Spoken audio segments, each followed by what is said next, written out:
कि 28 जुलाई 2024 यानी कि सावन रविवार के दिन सप्तमी आ रहा है दोस्तों।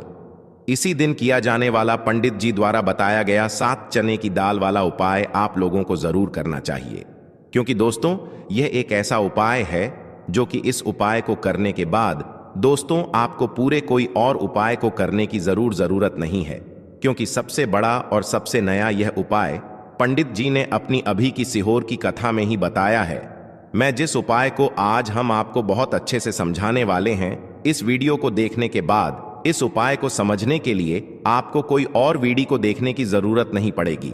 तो चलिए दोस्तों उपाय को शुरू करते हैं। देखिए, यह सावन रविवार सप्तमी दिन इतना खास होता है, इतना महत्वपूर्ण होता है। देखा है कभी कभी बड़े बड़े पूजा पाठ अनुष्ठान से जो मनोकामना पूर्ण नहीं, रविवार सप्तमी के दिन सप्तमी एक छोटे से उपाय करने से ही आपकी मनोकामना पूर्ण हो जाती है। और बहुत सारे लोगों ने इस उपाय को किया भी है और उनको इस उपाय को करने का फल भी जरूर मिला।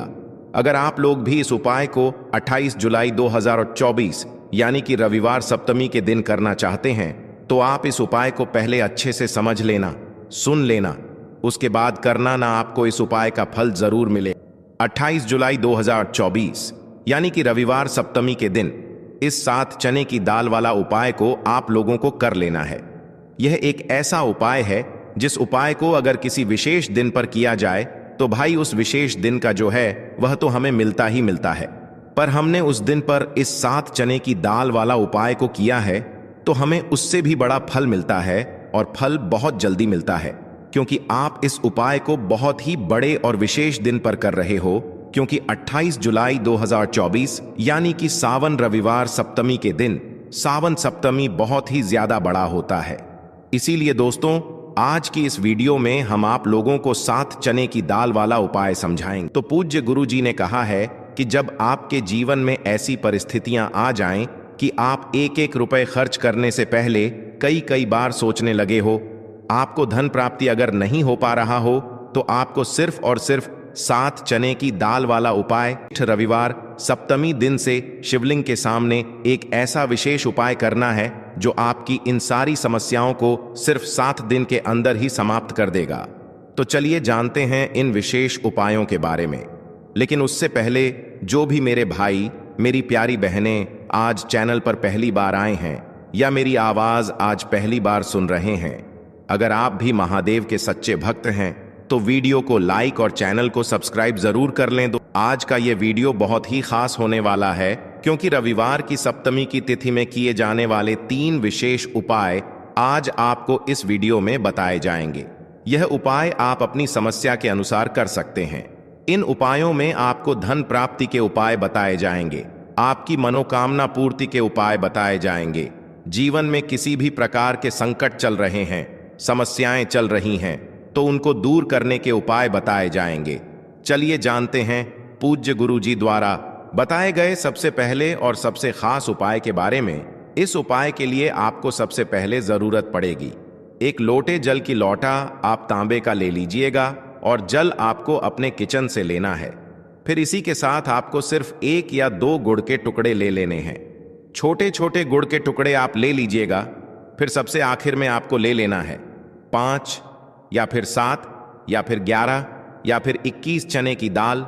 जितनी भी आप चने की दाल ले सकते हैं उतनी आपको ले लेनी है। देखिए, रविवार के दिन सप्तमी की तिथि पड़ रही है। रविवार का दिन भगवान नारायण को समर्पित होता है, और रविवार के दिन पीले रंग की सामग्री का किया गया कोई भी उपाय हमारे महादेव को अत्यधिक प्रिय लगता है। इसलिए आपको यह चने की दाल ले लेनी है। अब यह 3 सामग्री लेकर आपको शिवालय पहुंच जाना है। इस उपाय को अगर आप शाम को प्रदोष काल के समय में करेंगे तो आपके लिए सर्वोत्तम रहेगा। लेकिन बहुत से ऐसे लोग होते हैं जो दोष काल के समय इस उपाय को नहीं कर पाते हैं, तो फिर आप पूरे दिन में किसी भी समय इस उपाय को कर सकते हैं। देखिए, शिवालय पहुंचने के बाद आप एक कोशिश करिएगा कि आप दक्षिण दिशा में बैठ जाइए और उत्तर दिशा की तरफ अपना फेस कर लीजिए। लेकिन अगर शिवालय में भीड़ है तो ऐसी स्थिति में गुरुजी कहते हैं कि आप किसी भी दिशा में बैठकर शिवलिंग की पूजा प्रार्थना कर सकते हैं। अब देखिए, आप जो गुड़ के टुकड़े लेकर आए हैं उनको इसी एक लोटे जल में डाल लीजिए और ओम नमः शिवाय मंत्र का स्मरण कर लीजिए। यह कार्य आपको शिवलिंग के सामने ही करना है। फिर इसके बाद आप जितनी भी चने की दाल लेकर आए हैं उनके ऊपर इस जल से थोड़ा सा जल डाल लीजिए, जिससे आपकी यह चने की दाल गीली हो जाए, थोड़ी सी गीली हो जाएंगी। अब आपको चने की दाल यह अपनी हथेली में रखनी है और महादेव से प्रार्थना करनी है। लेकिन कौन से महादेव से? बृहस्पति शवर महादेव से आपको प्रार्थना करनी है कि मेरे जीवन में धन प्राप्ति से संबंधित बहुत ज्यादा समस्याएं चल रही हैं, व्यापार अच्छे से नहीं चल रहा है, नौक में कोई ना कोई बाधा आ जाती है। जिस भी प्रकार की आपकी मनोकामना हो उस मनोकामना का स्मरण करिए, बृहस्पति ईश्वर महादेव से उस कामना को पूर्ण करने की प्रार्थना करिए और फिर यह चने की दाल आपको शिवलिंग के ऊपर समर्पित कर देनी है। जितनी भी चने की दाल आप लेकर आए हैं उनको एक साथ शिवलिंग के ऊपर समर्पित कर दीजिए। अब देखिए, यह दाल समर्पित करने के बाद आप जो एक लोटा जल लेकर आए हैं जिसमें आपने गुड़ के टुकड़े मिलाए हैं, उस जल से आप थोड़ा जल सबसे पहले श्री गणेश जी वाले स्थान में समर्पित कर दीजिए। फिर थोड़ा सा जल आप श्री कार्तिकेय जी वाले स्थान में समर्पित कर दीजिए। फिर थोड़ा सा जल माता अशोक सुंदरी वाले स्थान में समर्पित कर दीजिए और फिर थोड़ा सा जल माता पार्वती के हस्त कमल में समर्पित करते हुए आपको बाकी बचा हुआ पूरा जल शिवलिंग के ऊपर समर्पित करते जाना है और लगातार ओम नमः शिवाय या फिर शिव महापुराण के मूल मंत्र श्री शिवाय नमस्तुभयम, इन दोनों में से किसी भी एक मंत्र का लगातार स्मरण करते जाना है।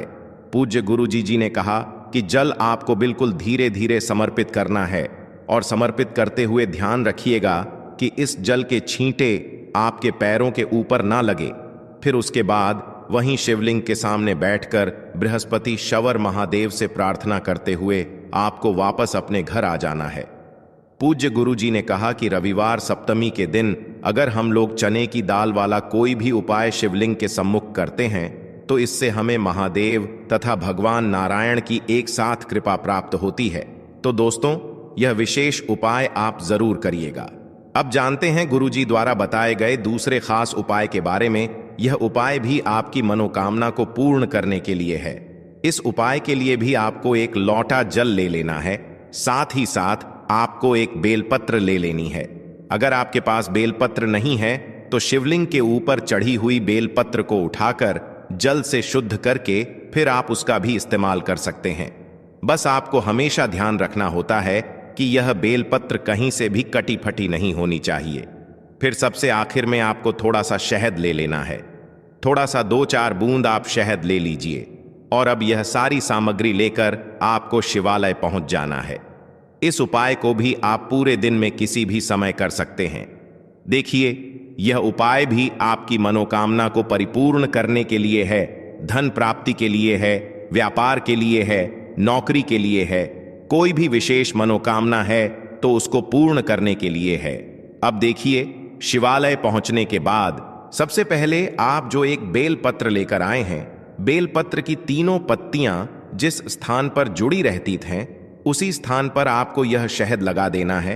1 बूंद शहद या 2 बूंद शहद जो आप लेकर आए हैं उसको अपनी अनामिका उंगली में लगाइए और इस शहद को आप बेलपत्र की जो तीनों पत्तियां होती हैं उस तीनों पत्तियों का जो मिलन बिंदु होता है, जहां पर तीनों पत्तियां मिलती हैं, उस स्थान पर आपको यह थोड़ा सा शहद लगा देना है। यहां पर आपको शहद लगा देना है और फिर इसी स्थान पर आपको पकड़ लेना है। जिस स्थान पर आपने शहद लगाया है उसी स्थान पर आप पकड़ लीजिए और इस बेल पत्र को आप शिवलिंग के ऊपर समर्पित कर दीजिए।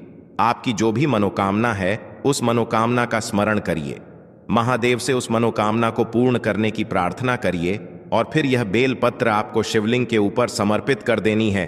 ध्यान रखिएगा, बेल पत्र की जो चिकनी साइड का हिस्सा है वह शिवलिंग में टच करेगा और बेल पत्र की डंडी जलाधारी की तरफ रहेगी। इसके बाद आप जो एक लोटा जल लेकर आए हैं उसको धीरे धीरे इसी बेल पत्र के ऊपर समर्पित करते जाइए और लगातार ओम नमः शिवाय या फिर श्री शिवाय नमस्तुभयम, इन दोनों में से किसी भी एक मंत्र का स्मरण करते जाइए। पूज्य गुरुजी ने कहा कि जल आपको इतने धीरे समर्पित करना है कि जल समर्पित करते हुए आप कम से कम 11 बार ओम नमः शिवाय मंत्र का स्मरण जरूर कर लें।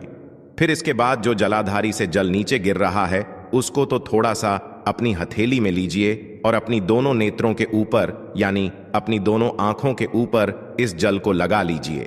गुरुजी कहते हैं कि गुरुवारी सप्तमी के दिन किए जाने वाला यह उपाय आपके सोए हुए भाग्य को चमकाने के लिए है, आपकी रूठी हुई किस्मत को बदलने के लिए है।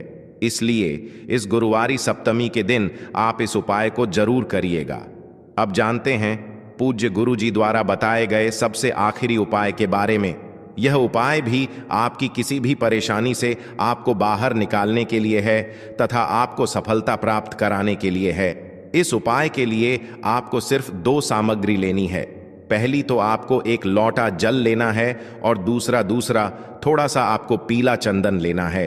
पीले चंदन में थोड़ा सा जल मिला लीजिए और इसे एक लेप की तरह तैयार कर लीजिए और यह दोनों सामग्री लेकर आपको शिवालय पहुंच जाना है। देखिए, शिवालय पहुंचने के बाद सबसे पहले आप जो चंदन लेकर आए हैं उस चंदन को अपनी अनामिका उंगली में लगाइए और सबसे पहले श्री गणेश जी वाले स्थान पर एक बिंदी यानी एक टीकी रख दीजिए। फिर दोबारा थोड़ा सा चंदन लगाइए और श्री कार्तिकेय जी वाले स्थान पर एक बिंदी यानी टीकी रख दीजिए। फिर तीसरे नंबर पर आप माता अशोक सुंदरी वाले स्थान पर एक बिंदी लगाइए और ओम नमः शिवाय मंत्र का स्मरण कर लीजिए। फिर चौथे नंबर पर आप जलाधारी की सबसे आगे वाले स्थान पर एक बिंदी लगाइए और ओम नमः शिवाय मंत्र का स्मरण कर लीजिए। फिर 5वें नंबर पर आप माता पार्वती के हस्त कमल में एक बिंदी लगाइए और ओम नमः शिवाय मंत्र का स्मरण कर लीजिए। फिर 6ठे नंबर पर आप शिवलिंग का जो पीछे वाला स्थान होता है जलाधारी के बिल्कुल अपोजिट साइड वाला, वहां पर एक बिंदी लगाइए और ओम नमः शिवाय मंत्र का स्मरण कर लीजिए। और आपको एक बार केवल उंगली नहीं डुबो है चंदन में, बल्कि एक बार गणेश जी वाले स्थान पर लगाइए, फिर दोबारा उंगली चंदन में डुबोइए, फिर दूसरे स्थान पर लगाइए, फिर दोबारा चंदन में डुबोइए। हर बार आपको उंगली चंदन में डुबो है और फिर उसके बाद ही लगाना है। इसके बाद सबसे आखिर में आप शिवलिंग के ऊपर एक बिंदी लगा दीजिए और ओम नमः शिवाय मंत्र का स्मरण कर लीजिए। इन 7 स्थान पर आपको यह बिंदी लगाते हुए 7 बार ओम नमः शिवाय मंत्र का स्मरण कर लेना है। इसके बाद आप जो एक लोटा जल लेकर आए उसको धीरे धीरे समर्पित करते हुए ओम नमः शिवाय या श्री शिवाय नम शुभम मंत्र का स्मरण करिए। उसके बाद अपनी सफलता के लिए, अपनी मनोकामना के लिए महादेव से प्रार्थना कर लीजिए और फिर वापस अपने घर आ जाइए। पूज्य गुरुजी, इन 3 उपायों में से कोई भी एक उपाय अगर कोई व्यक्ति रविवार की सप्तमी में कर लेता है तो उसकी बड़ी से बड़ी मनोकामना महादेव की कृपा से परिपूर्ण हो जाती है और उसको भी धन वैभव संपदा की प्राप्ति होती है। तो दोस्तों, यह थे पूज्य गुरुजी द्वारा बताए गए